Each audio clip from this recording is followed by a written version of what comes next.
បាទសួស្តីបងទាំងអស់បាទថ្ងៃនេះខ្ញុំកាពិតខ្ញុំអត់ដឹងរឿងថាក្រុមហ៊ុន Medphone ណាបងប្អូនឃើញក្រុមហ៊ុន Medphone ហ្នឹងក្រុមហ៊ុន Medphone គាត់ហៅគាត់ខលទៅខ្ញុំថា SIM ខ្ញុំហ្នឹងអត់ទាន់បំពេញតសញ្ញាណប័ណ្ណទេហើយខ្ញុំឆ្ងល់ខ្ញុំប្រើឡើង10ឆ្នាំជាងហើយអត់ទាន់បំពេញតសញ្ញាណប័ណ្ណតែពិតមែនទេខ្ញុំមកសួរគាត់ផ្ទាល់ហើយណាសួរគាត់ផ្ទាល់ទៅនេះសួរនៅកំពង់មូលគួយកំណុងបាទគួយកំណុងស្ពានជ្រោយចង្វាណាសួរគាត់ផ្ទាល់ថា SIM ខ្ញុំប្រើឡើង10ឆ្នាំជាងហើយហេតុអីបានជាខ្ញុំអត់ទាន់បំពេញសំណុំបែបបត់បំពេញអត្តសញ្ញាណប័ណ្ណតែពិតគាត់មិនមែនទេណាគេអាប់ដេតថ្មីណាបាទគេអាប់ដេតថ្មីទេបាទអញ្ចឹងអ្នកដែលប្រាប់ខ្ញុំហ្នឹងគាត់ប្រាប់ខុសដែរហើយខ្ញុំក៏ឆ្ងល់បាទពិតគេអាប់ដេតថ្មីណា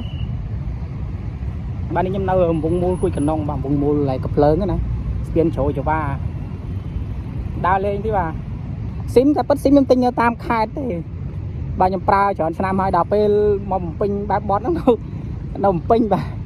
នៅភ្នំពេញជ្រោយចង្វានេះបាទនេះកំពង់មូលគួយកំណុងណាបាទគួយកំណុងស្អាតបាទពេលម៉ោងប្រហែលជា4 5ហ្នឹងបាទស្អាតបងប្អូនណាបាទស្ពានជ្រោយចង្វាបាទស្ពានជ្រោយចង្វា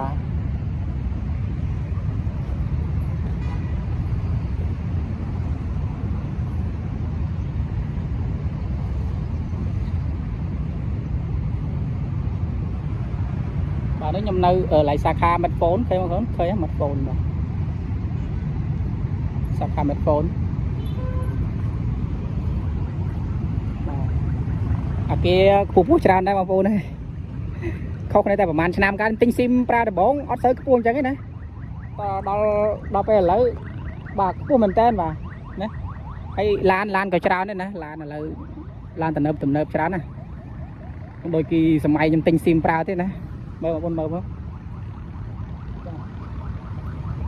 នេះខ្ញុំcònអស់សម្ដែងរឿង SIM មិញឯងតែពិតខ្ញុំអត់មានចេតនាចង់ review តាមតំបន់នេះទេណាខ្ញុំគ្រាន់តែអស់សម្ដែងពេកបាទអ្នកប្រាប់ខ្ញុំអត់ច្បាស់អញ្ចឹងធ្វើឲ្យខ្ញុំឆ្ងល់ណាខ្ញុំនឹកស្មានតែមិនដល់ខ្ញុំអស់សម្ដែងមែននិយាយត្រង់បាទនេះខ្ញុំភ្លេចប្រាប់រឿងមួយបាទដើមនេះបងប្អូនណាស្គាល់ជួយខមមិនប្រាប់ផងបាទដើមនេះបាទនេះអាប់ការនៅកុលឈើនេះបាទហ្នឹងគេហៅគេបងប្អូនណាតែបត់ការហ្នឹងខ្ញុំឃើញដុះនៅក្រោយតែខ្ញុំច្រើនណាដុះច្រើនមែនតើមិននឹកស្មានថាគេយកមកដាំនៅសួនសោះណាប្រហែលជាគេទិញមកថ្លៃណាដើមនេះណា